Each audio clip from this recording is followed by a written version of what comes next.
Oh wait, I've listened to all your podcasts, so I know what I'm so sorry about that. My apologies. It was all Karri's fault.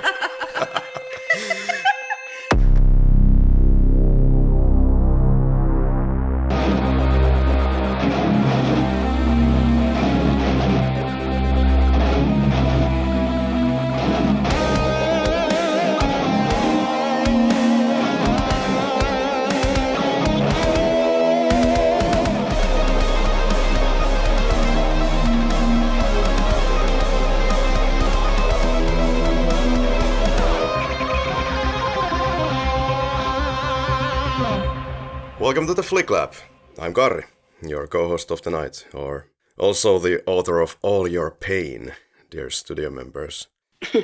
So, about a year ago, the podcast got inspired about the Finnish library's annual reading challenge, and we decided to get creative here as well, and we put together our very own international cinema challenge.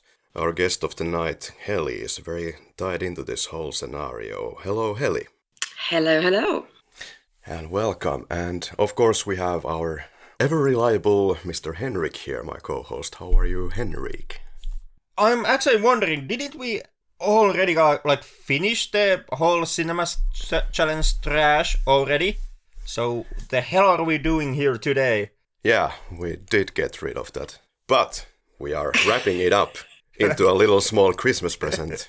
Or actually, at the time this episode comes out, it's going to be like New Year's crackers or something. It's almost like our recording schedule got too tight for us, and we didn't have time to actually check out a new film for this episode, so now we are just beating the dead horse. Yes, that's me. Oh dear. I want to go on record. That was you saying that and not me. Indeed. Well, like I said, I'm the author of All Your Pain to bring you all into all of this.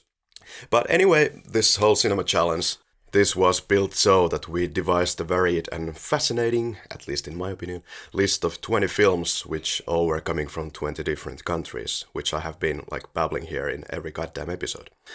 But the goal was to raise awareness of worldwide cinema, give more foothold to films less traversed, and also, maybe to give more opportunities to learn something new. I've learned how important it is to know more about the world we inhabit. That was my main inspiration, I have to say, because I'm a massive traveler and have been. There are so many stories to tell, so much knowledge to gain. We have also been kind of very educational, Henrik. We have been explaining the ins and outs of the film and everything that goes around it. One of the best examples could be the Yalen episode, in my opinion. Yeah, that was a pain in the ass to go through. Yeah, that would be it.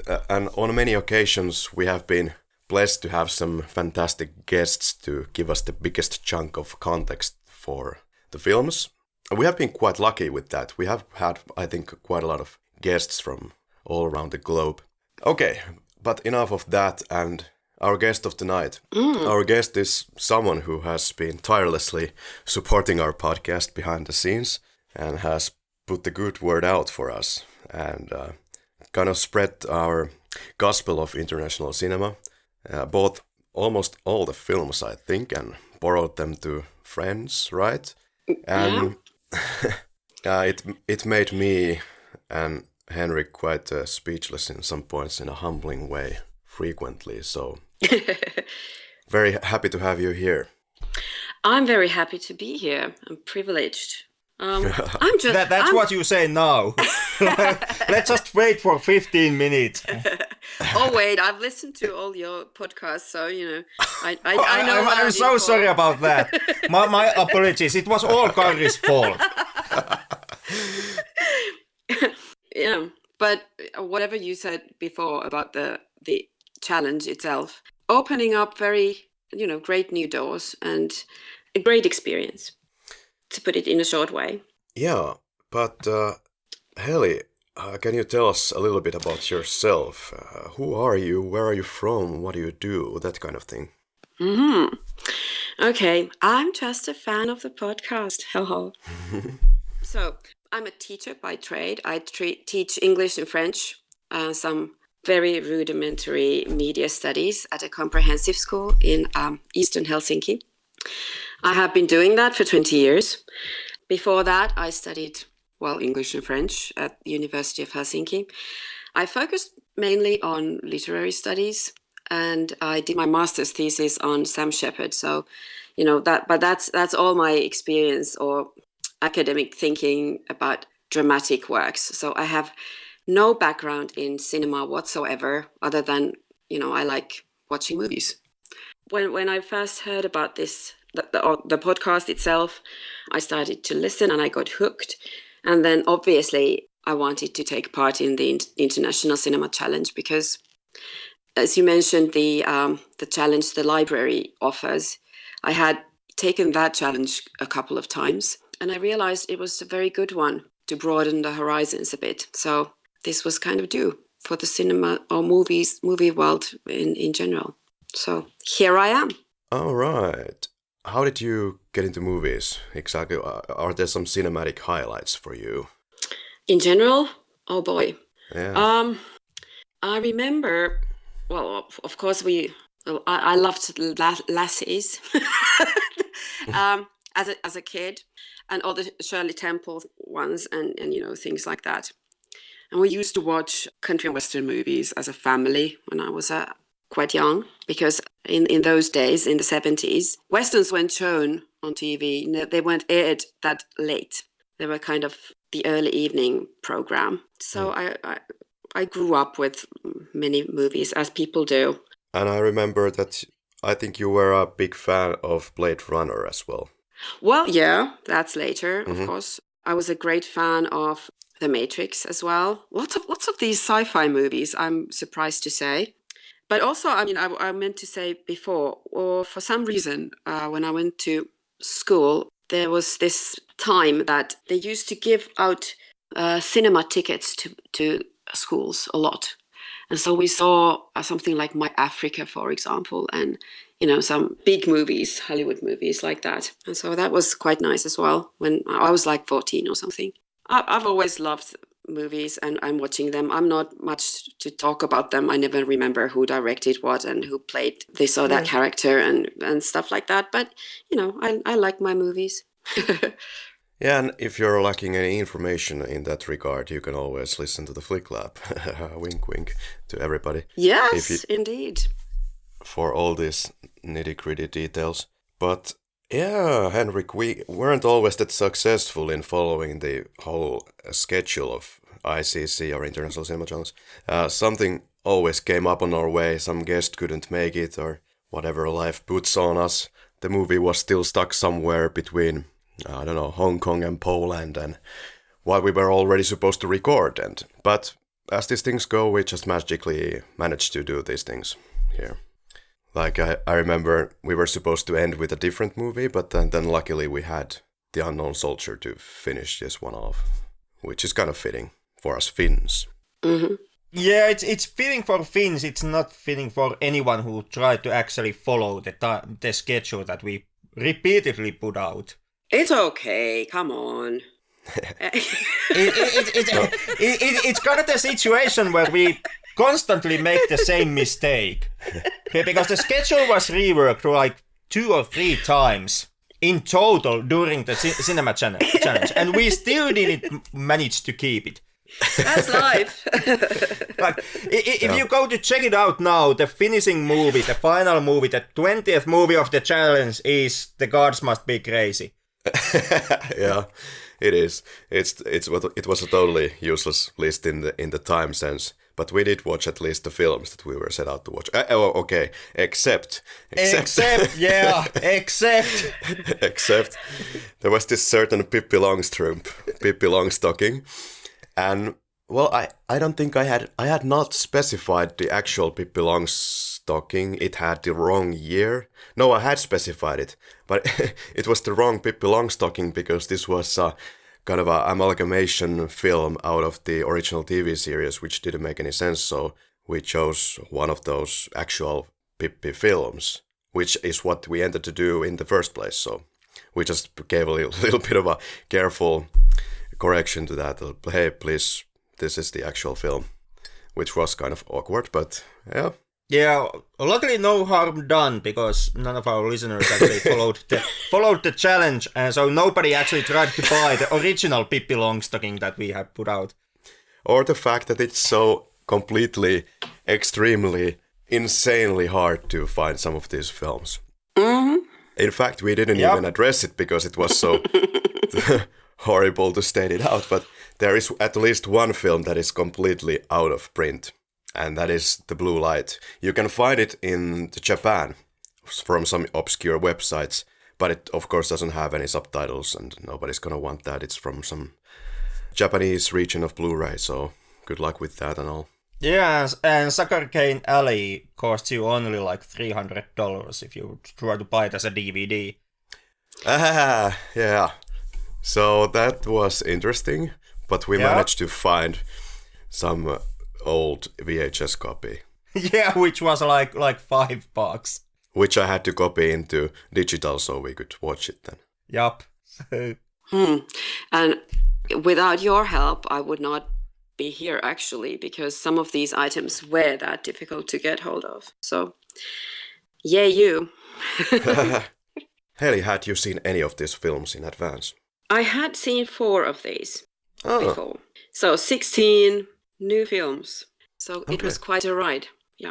And it actually, when I started thinking about which movies were the best and whatnot, what I enjoyed the most, I didn't even kind of think about the 4 that I had seen before, because they were the old stuff.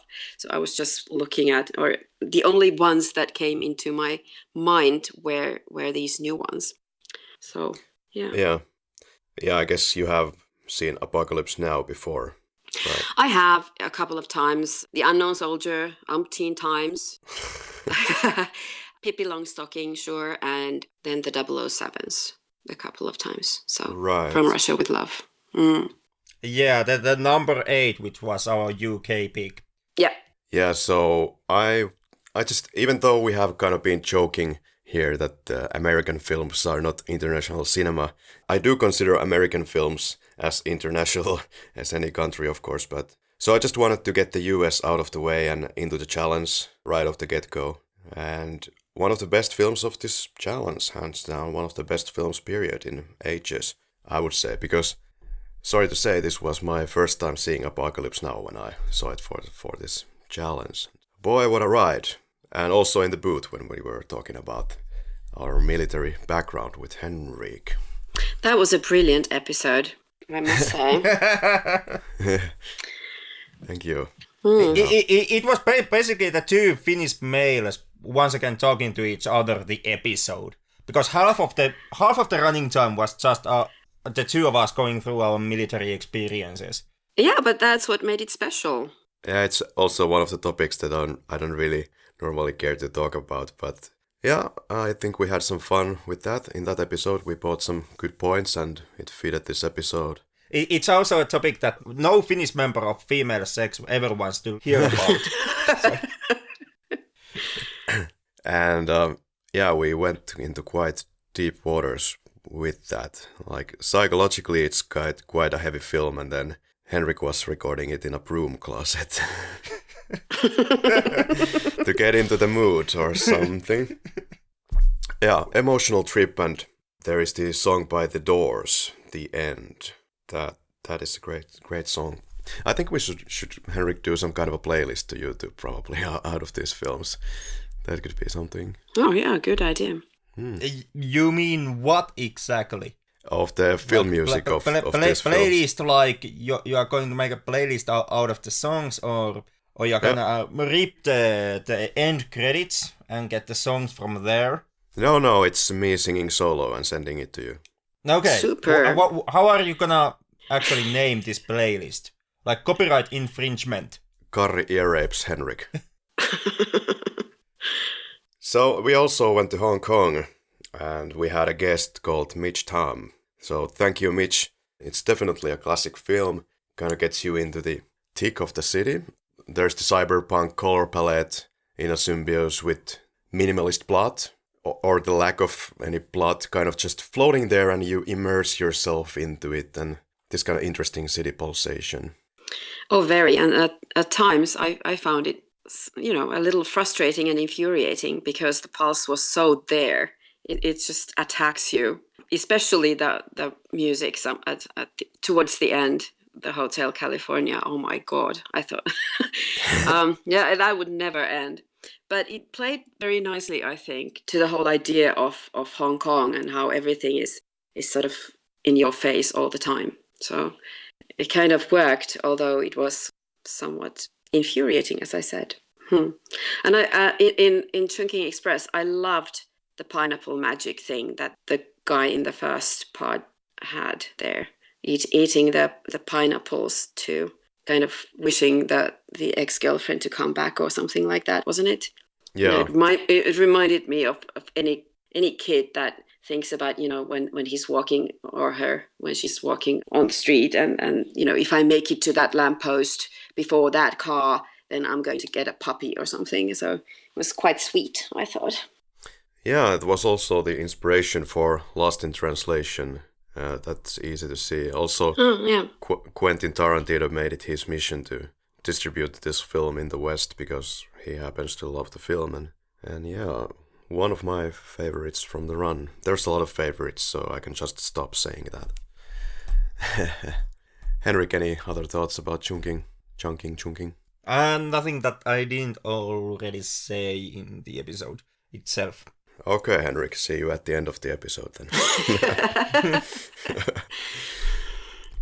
So, also we had a Serbian film, Pretty Village, Pretty Flame. Like, first, oh dear, what a film. Like a Tour de Bloody Force, a once-in-a-lifetime film. Yeah, it's funny, it's tragic, sad, captures a very important chapter of European history, of modern-day Europe. And we had this fantastic guest, Mladen. Thank you, Mladen. The discussions and the three-way discussion that always remained kind of positive and kind of mature, in my opinion. Yeah, that's what you say now, at this point, after we kind of edited that episode like 15 times before we released it. Mm-hmm. Yeah, that underwent like, I don't know, 13, 15 editions. That may have been the most paranoid episode we have had ever since Apocalypse Now, which also was very paranoid editing before the release. Yeah, you could say that we overdid the factoid explosion in Pretty Village, Pretty Flame, but then again, I don't think many know really that much about the war, and it's a really complicated war to understand. So it's good that we did the background. As I would say, well, in Chungking Express it doesn't really matter plot-wise, I would say, but we did a kind of a short history of Hong Kong, and I think it's good that we did. I agree. I think that's very good what you do with the backgrounds and historical facts and whatnot. I know it takes a lot of your time, but in my opinion, it's well worth it. So keep going. Yeah, that's good to know. Hopefully it makes the whole movie watching experience for some also more exciting. And then we also traveled to Greenland with Inuk. We had a little bit of a subtitle issue there. Yes, we did. I had one as well. Yeah, so we bought the film, but then realized that, we have a Deutsch audio and we have Deutsch or German subtitles, and then we had to do some bit of a magic to actually Google Translate those subtitles so we can understand what's going on. But it was understandable.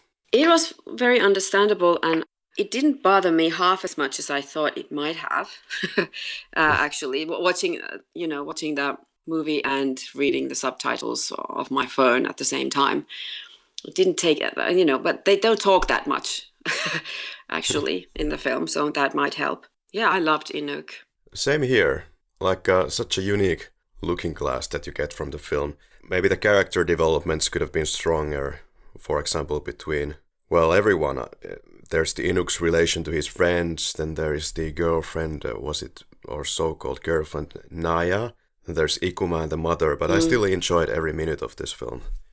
It's just watching it and the scenery, and imagery that was there. And I think sure they could have made the characters rounder, I guess, but I don't know, maybe that's the Finn in me as well, that it doesn't really bother me that they were so kind of... Yeah. They didn't say much, they didn't give out much, so we are kind of used to that here, so for some other people from other cultures might find it more challenging, maybe. Yeah, it was the early spring in Warsaw, and I had been just looking for work, and I just didn't quite get any work, and I had to find some place to record. I was shuffling between hostels and hotels, and just to get some place to record, I went to the most expensive, probably, hotel of Warsaw, and it was quite noisy, and I kept waiting for this guest to appear, who never appeared because, well, he was fishing with his dad or something, but there was also the funny thing that the internet cables that were cut to this Greenlandic village, so the guest couldn't make it in the previous weeks, so this episode got delayed and all these kind of things. Yeah. No, interesting themes as well there, I think. All kinds of, lots to chew on. I recall that Henrik also recommended this film, after all. Yeah, in the end, I ended up recommending it. It was the film that changed the template that we have had in behind the scenes in a way that now there was added the point that in case you recommend it, but do you still enjoy the film? If it doesn't come obvious during the kind of the usual talk that we have about the movie.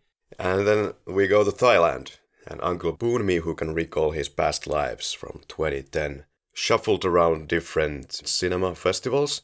Just 2 words for the beginning. Sayampi Mukdiprom. I want everyone to know this name. Yeah, Sayampi Mukdiprom. God, it's hard to say. But Mukdiprom. This guy is the cinematographer for the film. Also did the cinematography for Call Me By Your Name. And just seems like you can spend pretty much an eternity looking at his cinematography and it's still enjoyable. Like, this is an extremely slow film, an art film. We had a guest, Annie. She had a lot of great inputs and was really helpful in enlightening us about traditional Thai beliefs, like spirits and ghosts. So thank you, Annie, for that. That was really a lifesaver. But once you start to jive with this film, I think it's beautiful and meditative. So I would definitely recommend it still. And Henrik ended up recommending it as well, as far as memory serves. Yep. You're kind of giving out the synopsis of our past episodes so that nobody has to listen to them. Yeah. Well, hey, our core audience is a bunch of these... okay, I guess I can't say this in the air. But no, our core listeners are kind of very, let's say, kind of like very specific weirdos who watch all kinds of films and are willing to listen to all about the different aspects of how this film was made. The good kind of weirdos. So here is a synopsis of the past episodes for those weirdos. Yeah, I don't know how this is going really, because in these episodes we have already called our listeners weirdos, insane, what else? Dead horses. that was the listener herself. Yeah, the sense of time is kind of warped in the plotline as well. Forever in my mind is imprinted this catfish princess. Things got really interesting. Things did get really interesting, but I think it would merit another look, another watch. I think, for me at least. I mean, these were, it was the first and only time I've seen most of these films so far. So now I just have these kind of short visuals on my mind about this and a certain feeling that lingered on. And this is one of the movies that I would like to maybe watch again. Yeah, but Heli, it requires still like at least 1 week of every hour meditation every day, and it requires low carb nutrition to kick in for 2 months. Yep. To be able to concentrate. True.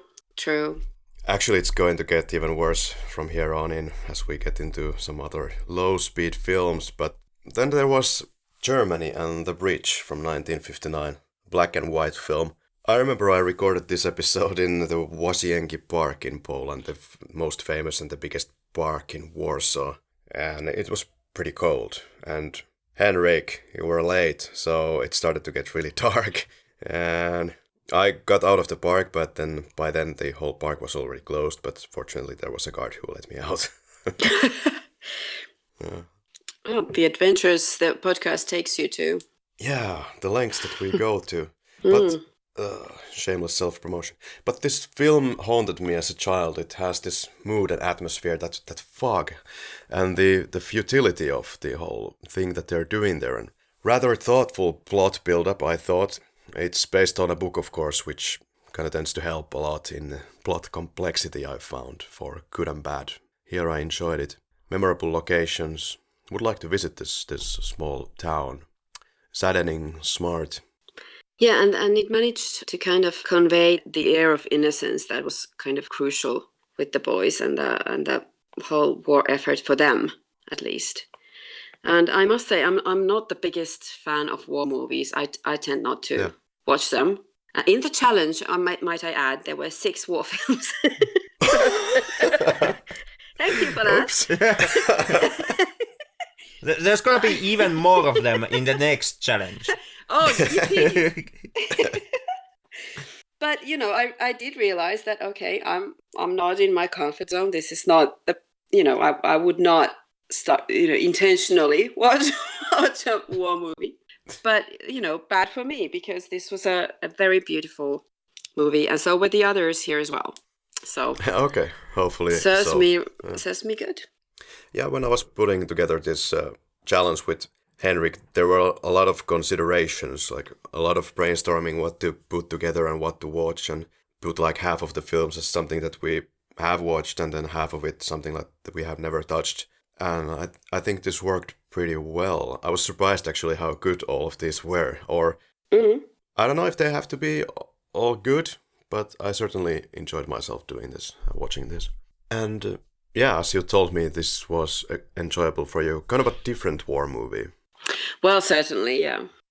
We picked a lot of different locations here, like exotic locations, for example, Chad, and the film A Screaming Man. We did have a guest for this episode, but it turned out that it's actually me. I cheated Henrik and posed as the guest of the show. I hope no one got offended. Good one. One of those very uncharted but fascinating parts of Africa. It's a great film.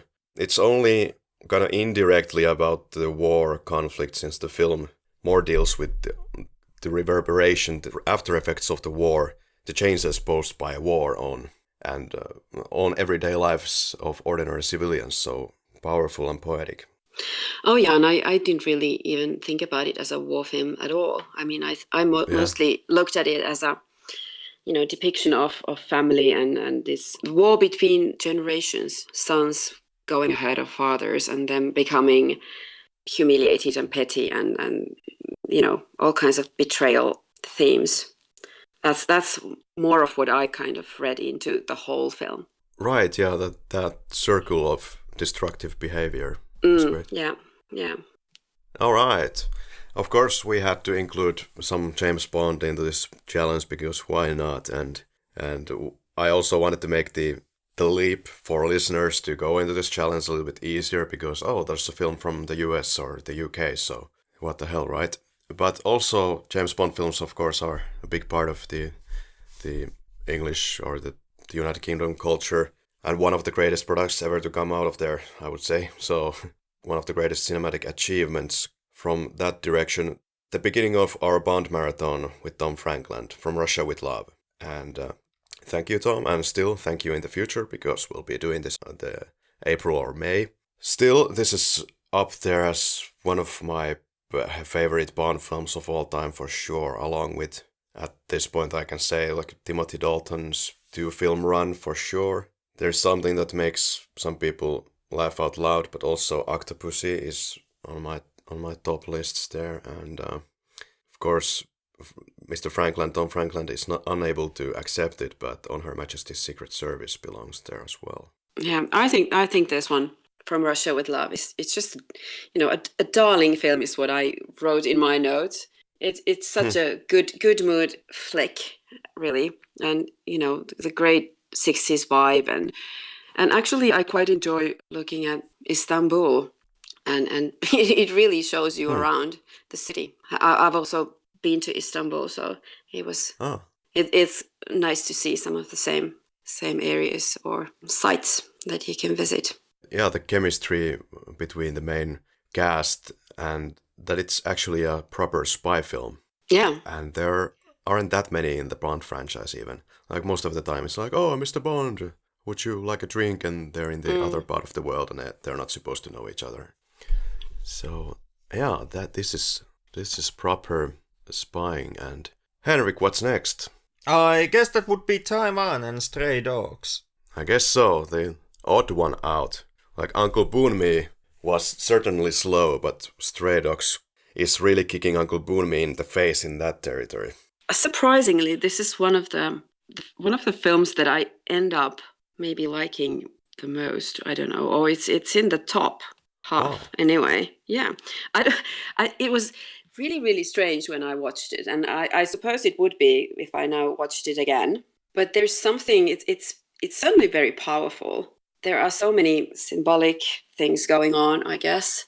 These relationships, people that are kind of solitary and isolated, then they're looking for connections elsewhere, and then they can't really reach them, and all that, and these weird kind of contradictions about the woman there who wants to help the family, and it's really, really strange, and there are so many things you can think about and study more. So yeah, and if you miss these connotations under the surface, then it's not going to do anything for you. And it's like you said, kind of this, I guess they are there. So you can read that they are there, and then maybe somebody thinks that it's just pretentious nothing. I guess we shouldn't go that far. It's a film about suffering, clearly, some kind of a suffering piece to me. And I maintain that the film kind of tries to drive you crazy to illustrate how crazy it is, or how the suffering is inside poverty, but to kind of slam it down your throat, so it's you're in that world, connected. Like, this is what they go through, and the only way you can realize that is take you on a journey of this dragging on forever. Yeah, you really feel it. Yeah, so this is about essentially I would say a poor family, and we follow their adventures around the city, misfortunes and all that. Yeah. But this is not the first time that Tsai Ming Lian has been directing these kind of flicks, so he's known for torturing audiences.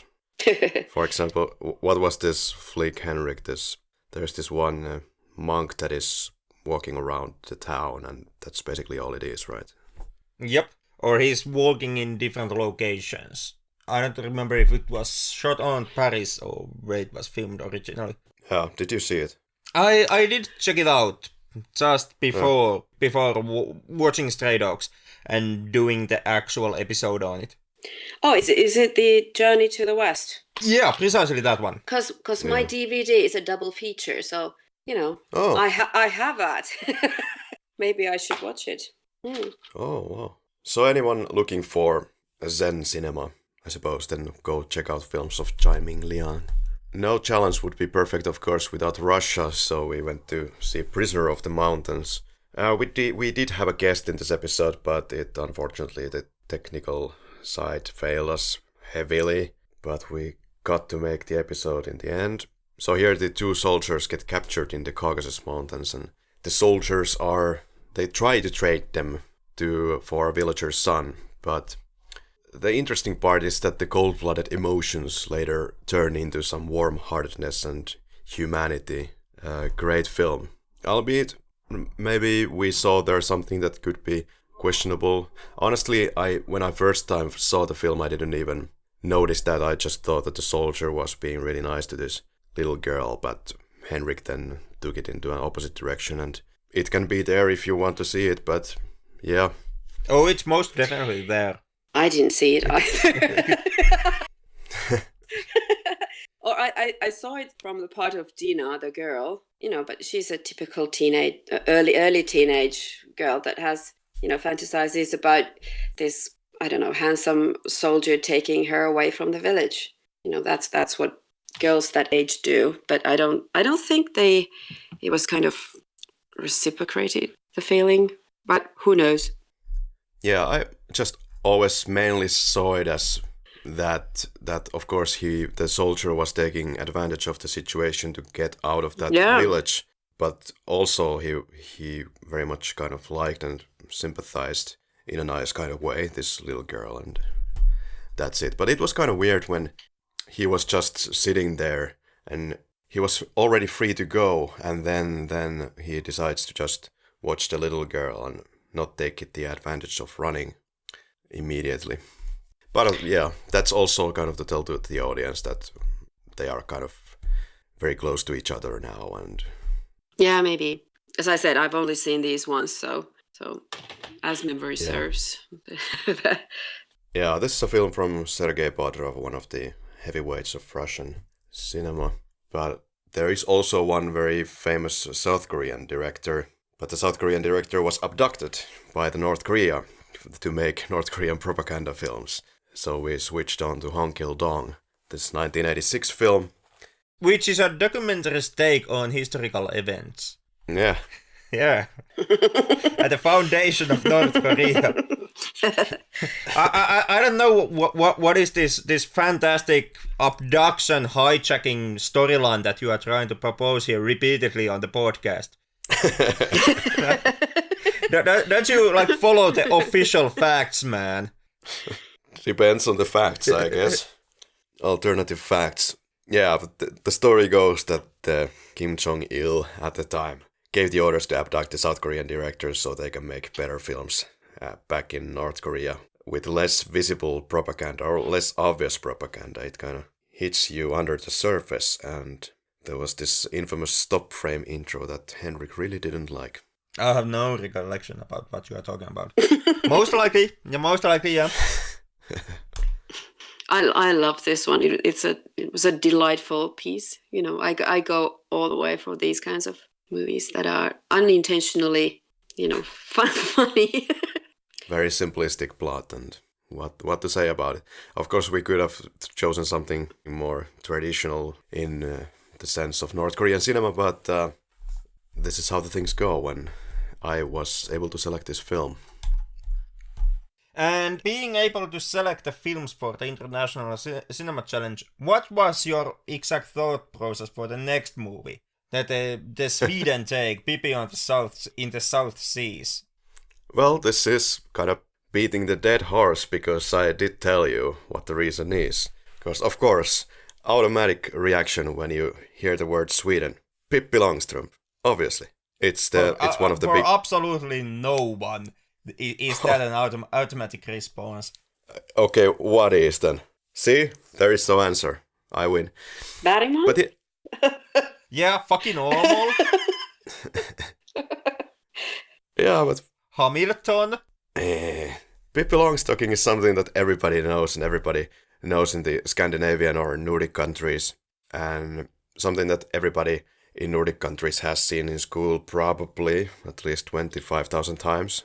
Yeah, it is a classic, though. Yeah, and a character that like 5 persons actually like. Not true. Precisely true. Like you are one of those 5 persons, Karri. That is why you still refuse to believe it. I think it actually might be a kind of character that, you know, at least half of the population, even more. I mean, we have at least the girls, I guess. We have a Pippi phase that we go through, where it might not be very long, but you know, it is a kind of a heroine type. Right, it is. I just feel sorry for you. Okay. Like all of you. Yeah, but I can totally see that. If you're looking for some feminine superpowers, then you get it all here, like a female heroine. And yeah. I don't think that was particularly kind of usual. Yeah, Pippi is kind of a like female version of Superman. Right. Yeah. Yeah, and no one in their right mind can stomach Superman. Well, not Superman. But it was poorer than I had remembered. Like, whatever about the visual effects were weak, but quite a respectable effort, I would say, at this time in Sweden. Acting, I found, was often poor and deliberately overdone. And the movie gets horribly sluggish in the middle for an unexplainable reason. Or just for the reason that they wanted to make it into an hour-and-a-half film. You remember, Henrik, when they were trying to get the Pippi's dad from the prison, and it took like way longer than expected Like Pippi was just wasting time.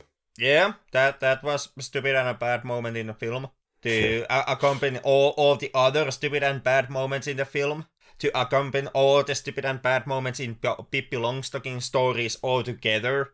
Which is why you actually avoid Pippi Longstocking and the character as a plague.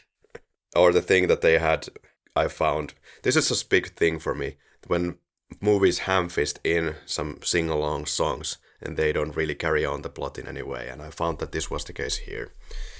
Yeah, and maybe it's just, when you're a kid, you don't analyze a movie when you see it. You don't think that something is too long or too quick or whatever, and that you're just kind of good at taking things at face value. And this is something that I actually was reminded of when I was listening to the License to Kill episode. You were talking about how Dalton said something about the audience having to just accept that when, James Bond is flying through the air, it looks like he's flying through the air, then he's flying through the air or whatever. I don't remember. Yeah, the point that Henrik was just unwilling to accept or understand it at face value in the way that he meant it, and I couldn't understand that. Yeah, and this is kind of the same time, or it reminded me of something that is kind of old. In the 18th century already, there was this poet called Coleridge. He actually introduced a concept of willing suspension of disbelief in any word of fiction, and that's how it's crucial for the enjoyment of said piece of art. And so, sometimes I guess, movies like Peppi or Pippi, they go too far, at least for the adult, adult audiences. So you can't, you can no longer willingly suspend your disbelief. but it's a close line that you have to walk, I guess. It's so complicated, but I think what contributes greatly for that to work, you have to have a world that is quite realistic, but then in that quite realistic world you have some things that go a little bit over the top, but when there is this grounding there, I think it works the best then. But when you start flying with a wooden airplane into an island with some monsters, I don't know. It requires that you actually have some real obstacles and some real consequences for what happens in the story. Like in my experience, that is something that really helps with your suspension of disbelief. Right, and I remember that a big point in Pippi's case, that at least in this film, Pippi is always this supergirl, right? There is nothing to overcome. She just does it without any effort. And also the baddies accept it, like they are terrified of Pippi. Yeah, and that is, since Superman already was mentioned, that is also something that constantly happens in the old Superman stories. Yeah, but Henrik, you have to have one of those bad films in a challenge. But hey, we have a country called Kyrgyzstan, and we watched a film called The Adopted Son from 1998. Yay. And once again, one of the most memorable ones for me, and you have these exotic locations, the black and white imagery. You're not sure what to accept because of this location, and the two fantastic and humorous guests that we had in this episode. We had kind of a scheduling conflict or whatnot to keep it short, and we actually broke our own rules and had two guests in one episode, but it worked out fine. Yeah, they were totally game to throw themselves in. I really liked that a lot, and they had some very creative responses in the quickies section. We got huge laughs out of that. So Kenny and Bayaman, thank you also. Yeah, so it's basically a growing up story of young Kyrgyz guy. Any further thoughts on that one? Yeah, I loved it as well. And I do remember now that you mentioned the two guests that the episode was also a very enjoyable one. I thought it was this is a really beautiful film. And, we're patiently just watching a boy become a young man and doing what, guys do or children do and get to all kinds of mischief and being stupid. And yet there are these beautiful quiet moments as well. And you can actually see his internal dialogue somehow in many scenes. So brilliant. And there was also this technique of having like 98% of black and white video, but then there were some of these colored images in between. That was kind of a specialty of this one. All right. I don't even remember that. Oh. Yeah, for example, in the ending, I think the last frame was colored, where we thought that the boy and girl are gonna get married, but it could have been just some kind of a festive event or just the kids playing, as far as our guests informed us. So Okay. Yeah. yeah, for example, these are the kind of things for which we have guests to explain what was happening. And many of these films are in that way that they were not meant really for that wide of an audience, mainly for the audience that exists in the target country. So we also went to Martinique, this small French island in the Caribbean, and oh boy, Sugarcane Alley, 1983. Big favorite, beautiful movie. And the history of the island of Martinique, we really went through that, I think, for the first hour, and had an excellent guest, Sebastian from Martinique, and just so happens that he also owned some sugar plantations back there, and the movie was all about the sugarcane plantations, and he had also some other ventures, and it was a great pleasure. Yeah, that was a very interesting and informative episode as well.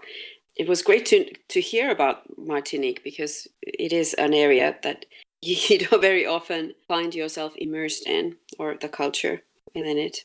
Everywhere you go, you of course find there's World War II atrocities, and nobody has probably heard about how Caribbeans suffered in that. So we touched a little bit on that. There, the history was most essential, I found, like to put into context to what this is. Yeah, and it was certainly essential to the whole storyline. Also, very strong imagery throughout, and these lovely people that we met there, and their relationships to each other, and the whole shebang was brilliant. And I think Henrik enjoyed this quite a lot too, the film. Yeah, no, like it was okay. To you, it turned out to be one of the favorite films of the International Cinema Challenge, and even though I did like the movie itself, to me, once again, it wasn't one of the highlight movies of the Cinema Challenge, or it wasn't this groundbreaking experience. I more was interested about the theme of systematic racism that goes through the movie than, well, the basic film itself. Okay. I think it was solid throughout. No points of grievance. Let's talk about the highlights of this challenge once we get through the list. But also we went to South Korea, and we found a guest to that. Yeah, Lee was a great guest, of course, and I found him randomly in Costa Coffee, as we discussed, and we kind of bonded there. After the recording, we've seen each other a couple of times. We went to a movie theater. There was this Korean film festival, and went to see one classic and had some drinks. And great guy. We've finally found ourselves some action in this challenge as well. Yeah, because action was something that was lacking in Apocalypse Now and From Russia with Love. Kind of. They actually were. not straight action movies. From Russia with Love, after all, it's one of the more slowest James Bond films. Yeah, but I still wouldn't in any way say that it's action-free. And I wouldn't say that Telkki either is actually aiming to be an action film. I don't know about that. It's all about action and fighting in the front line. So whatever you make it out to be, like some family relationship drama, it's action for sure. Well, it's war film, if you like. It's more of a war film than actual action film. Well, and if we count it as a war film, then we have to kind of also count Apocalypse Now and Pretty Village, Pretty Flame, both which are war films that have pretty much a lot of action in them. Fine. So I'm hesitant to say that Telkki was the movie that finally brought some action into the International Cinema Challenge. Action and violence being something that actually did happen quite often in the films that we chose. Wasn't the name of the film The Brotherhood of Action, though? I guess it was Brotherhood of Love. Heli, what did you think about this? Was it too much of action or war for you? I do like my action movies. It's not a problem. It was there was a lot of war in it. Yeah. Which is this is a really intelligent comment, huh? Um, No, but anyway, it's absolutely true. I really liked the dynamics, and I was mostly concerned about the brothers and their relationship, and how the older brother kind of sacrificed himself and made him kind of separated himself from the little brother, and let him think that he was getting cocky and things like that in order to save him. So I was kind of, I think, more concentrated on that. Maybe I got something a little different from this movie than you. But hey, that's fine. Yeah, it was the most successful Korean film at the time, and I quite liked it. But yeah, kind of a numbing level almost of the war for me. Sometimes I think Henrik said that for him it wasn't any kind of a problem. But yeah, hey, this was actually one of the hardest episodes for me to record, because I was like, I didn't know what the hell to say after seeing the film. Like, okay, yeah, that's it. And there's so much action that I can't talk in too many ways about action or war scenes when the fighting is going on. What to say about it? Okay, 20 minutes of war. Yeah. So then I just found myself fast forwarding during recording to the parts where they actually have dialogue or something. Yeah. I see your problem. Yeah. But it turned out fine. Yeah, and also the guest stated the same after recording, like, what kind of angles can we find from this? This is really hard, yeah. But that kind of is the structural problem with the whole scene-by-scene thing that we do. I've said in occasions that we could probably speed it up a little bit sometimes when there is actually nothing to add much. Yeah, and in occasions we actually do speed it up quite a bit. That's true. I think we're getting better and better at it. Also in the chopping board. Yep. But that in the end, like the scene by scene, it does kind of, as a concept, it does withhold in itself a structural difficulty or a structural hardship. Because you can't always guarantee, especially in the podcast where quite often we cover a film we haven't seen previously, so we kind of come into the film first time cold when we first time see it. And because of that, we don't have the pre-knowledge of how the scene by scene is gonna play out with any given film. How many times we actually come across a movie where there is a long scenes that don't actually have that much anything in them that would advance the plot outright. Or how many times we come across a film that actually has very tightly told plot where you kind of have to actually address every single scene that you see within the film in scene by scene. And it does kind of make it hard to count before we start recording exactly what scenes we are going to address and how long or how short the scene by scene is gonna be and how often we actually have to speed it up when recording the episode. Yeah, I find it quite challenging, and I feel my limitations often in these situations, that we should always explore actively new ways to talk about films. But hey, Henrik, I guess this is your sweetheart of the challenge, Maali and Jelen from 1987. I don't know about sweetheart. For sure it was our biggest workload in this challenge, research-wise, or anything-wise, really. Well, research-wise, it was. And it was one of the hardest films to crack open for the actual episode. To call it sweetheart because of that, because it was one of the hardest films to approach. No. That's. I would almost say that you have some masochistic tendencies going on there. I found that you were really excited about this whole Jelen thing and the themes of supernatural nature and tribes and black magic. I think that's right around your alley, and I saw that you were really excited about this stuff. I was somewhat excited about it. What you most likely hear in the episode is my need to actually try to make it so that the listeners of the episode can have the context of the film. When I watched this film for the first time, then I went to Henrik on WhatsApp, like, Henrik, have you already seen this film? No. Why? Well, because I think we should delay this for at least 1 week. and we did, and we got like 2 weeks of research time, a little bit of extra research time, and that was definitely needed. For Yellen, for certain, yeah. And thank you also for giving me the pointer of maybe listening to the episode first before actually watching the movie, because it did help quite a lot. It's quite an anthropological movie, very interesting one. But I doubt that I would have gotten too much out of it without you guys. So, well done.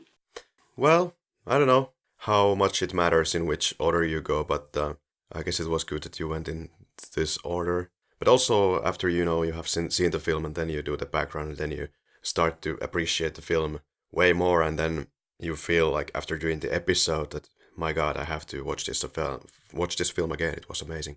Yeah, sure. So again, are you now talking about the experience of doing the background work for the episode? Because our coming to point into the film is actually gonna be completely different than, well, with the persons who are listening to the podcast. I was saying that once I get more context to a particular film, then it's easier to appreciate, and you can find it a damn masterpiece after you have gotten all this context. Okay, because there is a big difference between background work and context. Background work often being something that, well, I feel that you and me as podcast hosts, we can't really actually demand from our listeners, and we can't demand that people watching any given film that we recommend them to see the trouble of doing. That's right, that's why we exist, right? So from the background research you get the context, at least I do personally here in the booth, and yeah. Yeah, but that of course, it does create a disconnect between us and the listeners. Because for us, the experience is that we watch the film and then we do the background work. And through that background work, we can kind of get that first-hand experience of what the film is, and we get the experience of slowly opening the film up and slowly figuring the puzzle out, so to say. And since we can't demand that from the listeners, as well, basically giving the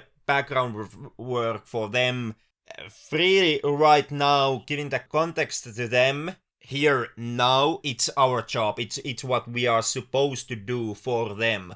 So for the listeners, the whole experience of experiencing the film and getting the context, that's going to be entirely different than our experience. I'm constantly more and more aware of this kind of a divide here, and I always try to be, of course, extremely clear about what we have here and try to grab the listener interest in different ways. But hey, listener, if you have any recommendations in ways of doing this any better for you, because yeah, I realized that you come into this episode, for example, without watching the film, and you might not understand what the hell we're talking about. But in fact, this podcast definitely works the best in that way that you first watch the film, because we don't particularly always explain any scenes, we just jump into them. Yeah, sure, but I as a listener, I don't really find it problematic that kind of get the context or the background, suddenly, and not having the movie open up more slowly through my own research. Mostly I do watch the film first, and then I listen to what you guys dug out on it. And I don't think you don't make assumptions based on what you find out. Not too much anyway. I don't find there's any problem in that sense. And by the way, there are several episodes or several films that I've only listened to the episode of and not seen the film at all. And I've still thoroughly enjoyed listening to the podcast. So, don't beat yourselves up about this. But of course, it's a different experience, sure. Yeah. Thinking, if you only just watch a movie and then figure it out on your own. Yeah, and it can kind of turn to work as a pitfall for me and Karri if we actually someday would forget that we as a podcast host and our listeners, we kind of exist on two different levels as an experiencers of the films. Certainly. I'm not expecting any of our listeners to dive into, read 35 hours about some Matrix facts here and there. No? But yeah, when I also listen to some of our very, very early episodes, then I just listen to it and I wonder, what the hell are these two guys talking about? So I'm already feeling the kind of the divide, but good that if it works and it's somehow comprehensible still. Sure, and I mean they're ideas, and it's the background that everybody can use if they want to, and it gives new directions, and it's all good. Do you think then that there should be more of a holding hand of the listener if the listener has not seen the film, that we would give more descriptions of where we are going or what we're talking about, or less even? No. Okay. Not more, certainly.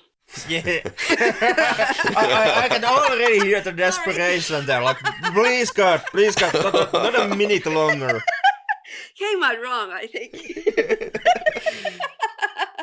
Touché. I think it wasn't a criticism. Let's just put it that way. Yeah, Henrik turns everything into a criticism, right, Henrik? Well, that's kind of my whole shtick here on the podcast. But hey, let's go to Japan. The blue light. Aono hono. So here the teenager kills his stepfather, and wow. Yeah, this I took it that this was some kind of a critical darling for you, Karri. I saw it as a kid, so it's one of those films that made a huge impression on me as a kid, type of thing. Henrik wasn't half as blown away as I was when initially first time seeing this film. Or you weren't really that impressed even about my extensive deep dive research on the Road Racer and the analysis on that. Oh well, but I really enjoyed the cinematography, the pacing, I like the characters. The mood, it's very kind of meditative, and these colors, man, I mean, I'm a big color fan. When you get the colors right in movies, I'm all yours. And this does it right. So, Shuichi Kushimori, played by Kazunari Ninomiya, I thought he was a fantastic find and huge talent on screen. And maybe kind of unusual for Japanese audiences in the way that he is very expressive in the performance, but in a good way, in a realistic way, to me. I don't really know anything about Japanese cinema to speak of, so I can't put the movie into that kind of context. But to give a little bit of a peek at it, I think Japanese cinema is a hell of a lot of wide shots that take forever and very emotionless acting. Yeah, well, so I'm kind of on the opposite side on the comment about emotionless acting. I think that Japanese cinema often is very expressive. It has emotions for sure. But it's got a different way of showing the emotion. But on the actor's side also. Yeah, the way of channeling the emotions is completely different. Well, they use a hell of a lot of very strong facial expressions. No, they don't. Yeah, they do. No, they don't. Yeah, Why they not do. Keep this going? Yeah, they do. No, they don't. Yeah, they do. You just haven't been in Finland for such a long time that you have already expressed how, or you have already forgotten how. Are you suggesting something about the cashiers in Poland? But okay, we also had a guest called Daiki Yoshikawa, a Japanese guy living in Finland, and once again, what can I say? Great pleasure, and he was really great to give us some insights about Japanese culture or Japanese language and its quirks. So anyway, Henrik's favorite movie of the whole challenge, carrying on. And we did carry on to Poland, The Promised Land from 1975, one of the great classics from the great classic director Andrzej Wajda. A long and historical look at the Industrial Revolution in Łódź, this city that is very close to Warsaw, about 150 kilometers to the west from Warsaw. We had a returning guest, Magda Hotnö. She came to our rescue, really, because we had already organized a guest for the episode. She would have been kind of on the famous level, but things happen, and Magda saved our butts. And well, she did. I certainly learned a lot about Łódź at that time, and, Polish history. Yeah, did you find it interesting? I mean, you Sure. find a lot of things interesting, right? But Henrik was not so.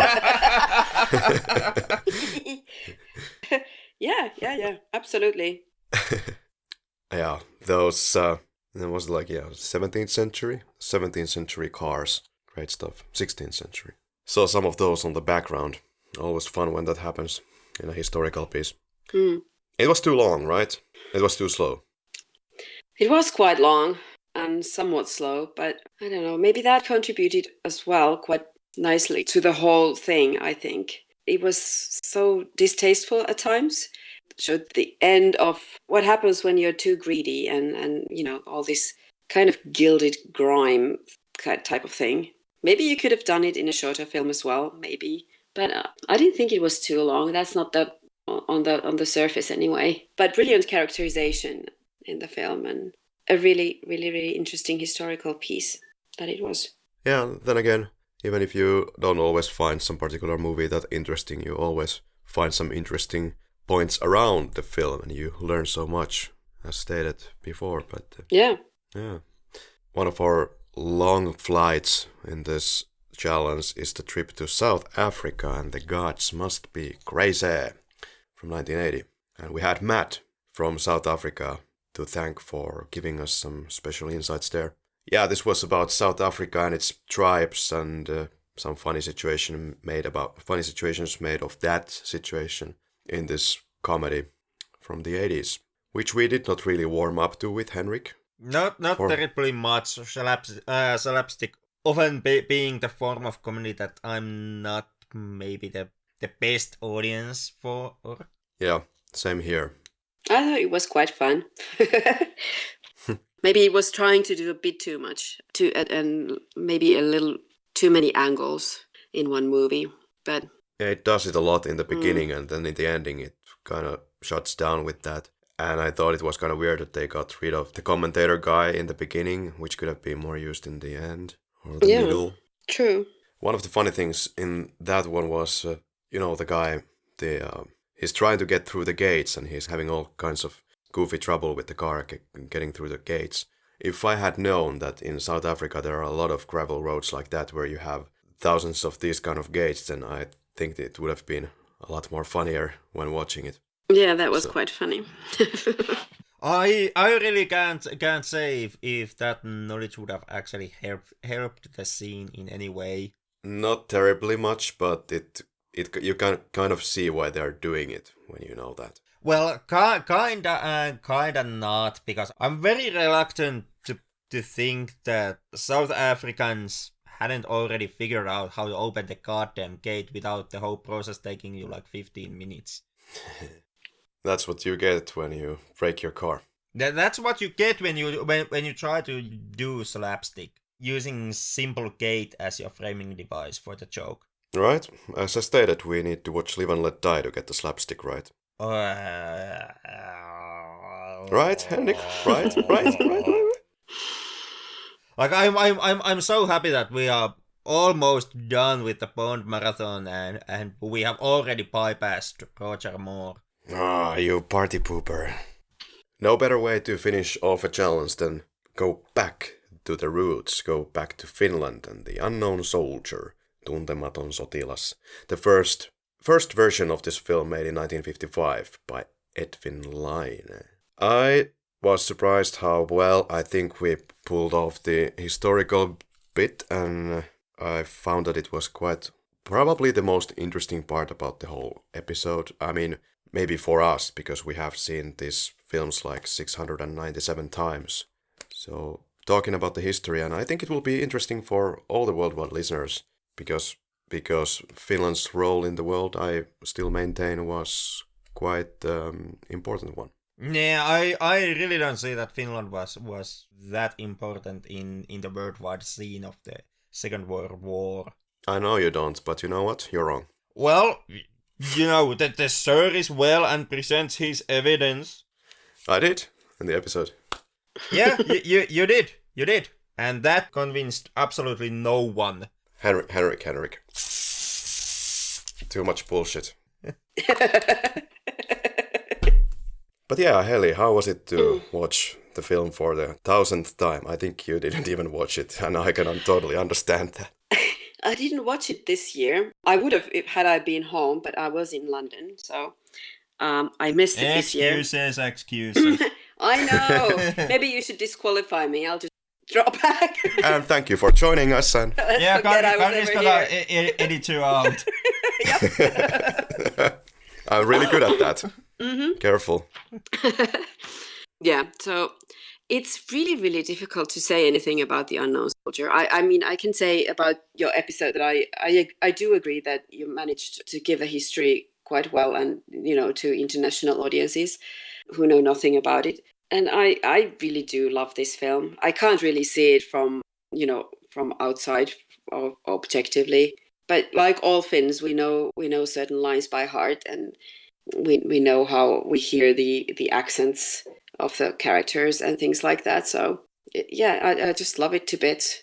But it has a category of its own in a way in this challenge. For example, I can't really place it anywhere to be the best or the worst or somewhere between. I think it's a beast of its own somehow. Yeah, the kind of film that everybody in Finland almost has seen, except the ones that fell asleep during night because it was started at 10 p.m. and then the kids are at sleep at 1 a.m.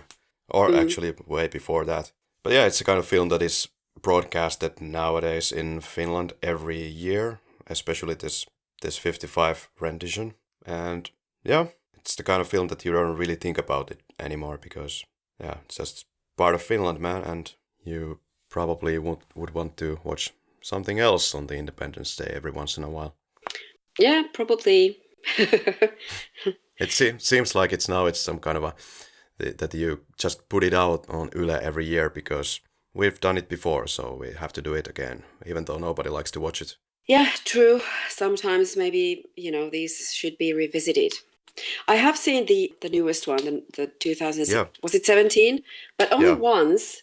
I quite liked it. I thought the cinematography and the imagery and was brilliant, and I kind of have the idea that it was quite different, but I haven't really. One should look at them close together and make the assumptions. This is just a feeling that I have. Yeah, I actually did watch the 55, 85 and 2017 versions back to back and almost died afterwards, but it really gave an interesting view at how the film has changed over the years and what are the things that start to pop out as we go on and on and on. For example, in this new version, you have the women addressed pretty well, I think, that they are actually brought into the equation at all, really. It makes it more interesting because they are featured there. There is the love aspect that is put into it. Yeah. Great cinematography, and it's, I think, more honest about what might have happened there. But ultimately, I felt it was kind of unnecessary still. For wider audience, I think it's a masterpiece. Agreed. But Heli, what were some of your highlights from the challenge? Anything like that? Okay. I think the 3 out of the 16 films that I had not seen before. I mean, this is the kind of system that I had. As I said before, I didn't really consider even the films that I had seen before. So the top 3 in no particular order are Inuk, Stray Dogs, and The Adopted Son. Wow. Yeah, and I'm quite baffled by the Stray Dogs being there, actually. I inserted 3 exclamation points after it because I don't really understand it. Why, but maybe there's something in there for me and I have to watch it again as a, some kind of a spiritual exercise or something. Yeah, isn't it kind of like a series of painting type of thing? If you're willing to stare at a painting for 30 minutes, then I think Stray Dogs works as well. Well, that's me. Yeah, I thought you might actually like it. And I get that about the film, why people would like it. And I don't think this episode would have been half as appealing had we not tied them into the challenge, because that gives the listener the incentive to listen to an episode about an obscure Greenlandic film, for example. I may be wrong, but it didn't hurt anything to have the challenge linked into it. For example, I on my end, I was at times a bit baffled by the whole concept of the cinema challenge, and I'm guessing that if we do this, it's a call to action. It's kind of a call to action in podcast that is already call to action. Like we are an international film podcast that covers films from every country, from every genre, and then we have a cinema challenge where we cover films from different countries and from different genres. It's kind of like we are already doing the thing that we are now doing as a challenge. And I'm kind of if we end up doing a second cinema challenge, I believe that in that case we kind of in the second cinema challenge we kind of would have to framework the whole challenge a bit differently, like have a universal theme that carries through that entire challenge, like 20 different war movies from 20 different countries, or romantic comedies from 20 different countries, or something like that. But we need kind of a unifying theme for that challenge. I think there were a lot of unifying themes, not always, but for the most of it, there was that I wanted to put out a lot of films into this challenge that would give a lot of historical context or understanding about different parts of the world. But that's still kind of something that we are already doing. Like if you don't count in like the James Bond run or the Halloween run, but overall, typically, that's precisely our bread and butter in this podcast. If you look at the comments in some Facebook posts when we were putting out these images about the International Cinema Challenge, it attracted some attention indeed, and there were a bunch of girls I remember that were curious about it, and they kept tagging themselves in that post, and oh, interesting, why did you choose this film and that film? And somebody commented that I don't understand why they chose some obscure film from Martinique, but then I explained it, and I think it was you that actually explained it to them, and they were like, oh, okay, cool. So it wasn't just pulled out of left field, it was planned out. Yeah. I'm not saying that the challenge itself wasn't planned out. Of course it was. I mean, it had to be, since we had already tied down schedule and a lineup of movies which we would be covering in the challenge. Yep. And I'm not arguing against the point that we could tie it even deeper into some kind of a theme in the future if we indeed intend to carry on with something like this. One thing is for sure, quite sure, I don't think I would like to do this in the same way next year. Not because I didn't like this, I enjoyed a hell of a lot of this challenge, but I think in a way to keep it fresh and keep us also going in this podcast, give us some motivation always, some kind of new motivation to keep it going. I think we have to shake it up a little bit. Yeah, I do share that sentiment, and I do think that the way that would serve the challenge better, precisely as a challenge, and something that kind of has more of a point would be that if we would, for example, choose a specific genre, and then every film in the challenge would be within that one genre. Yeah, we were talking kind of half jokingly that we could do an African challenge, and hell, why not? We could, or something more specific even. I think that sounds really good. Great. Not that this one, I thoroughly enjoyed this one as well. And there's in a challenge, sure, you do have movies from all over and all different kinds of movies as such, but to have a challenge, then you can also feel the accomplishment at the end. There's some merit to that as well. If you start a challenge, then you're motivated to keep it up, and so I'm quite excited to find what you come up for us for next year. Okay, I was about to ask if Heli would be locked and loaded for some next iteration of this challenge, and it seems like you are. So that's hey, good. what am I gonna do? I'm just here teaching kids and having nothing else to do. So.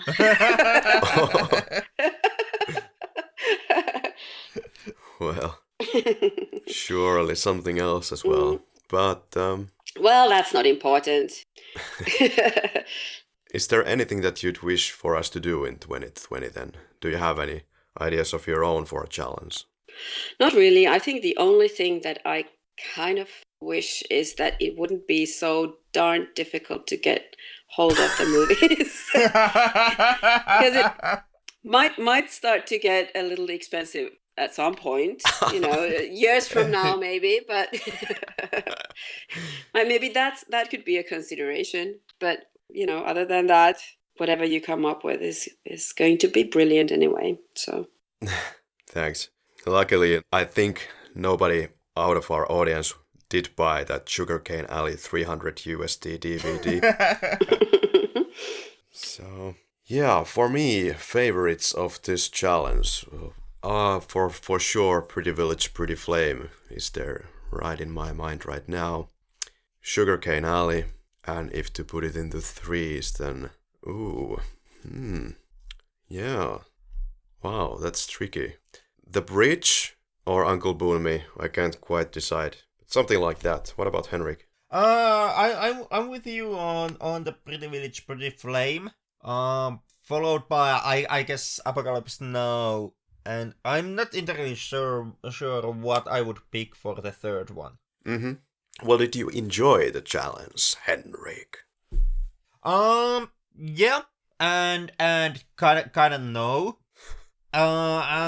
This is once again, this is something harkening back to the point that we kind of experience the films and the background work, and we kind of experience the whole podcast differently than our listeners, because, or at least to me, this was not that much of a challenge. This was just, us continuing doing the job that we are already doing, and we have been doing for a little over a year now. So I didn't really experience the challenge aspect.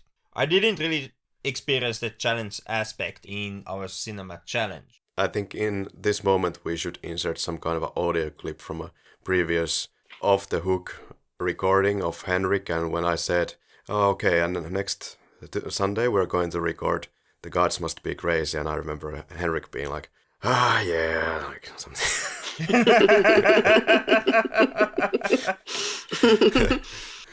But at least for me, didn't you, Henrik, feel like often that when we were about to have an International Cinema Challenge film next, you get this lump in the throat or this feeling of, oh my god, this is gonna be a shit ton of research all over again feeling?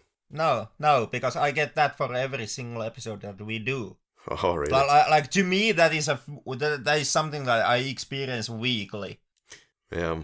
And also, when it came to kind of wrapping up the cinema challenge, I also didn't kind of I myself, I don't experience the kind of achievement. To me, this is it isn't something that there's a list of 20 films that I have to follow through, and then I'm done with the thing, because to me this was a list of 20 films that I had to follow through, while following through the other list of films that is kind of on our typical schedule, following through with also the list of Bond films that we have to go through. And now that we are at the end of the International Cinema Challenge 2019, well, guess what we are going to do the next Sunday? Mm-hmm. Well, it's gonna be in the next episode. It's gonna be, actually, that's gonna be on the Bond round, and that's gonna be all the background work and all that. So to me, kind of nothing ends with the ending of the International Cinema Challenge.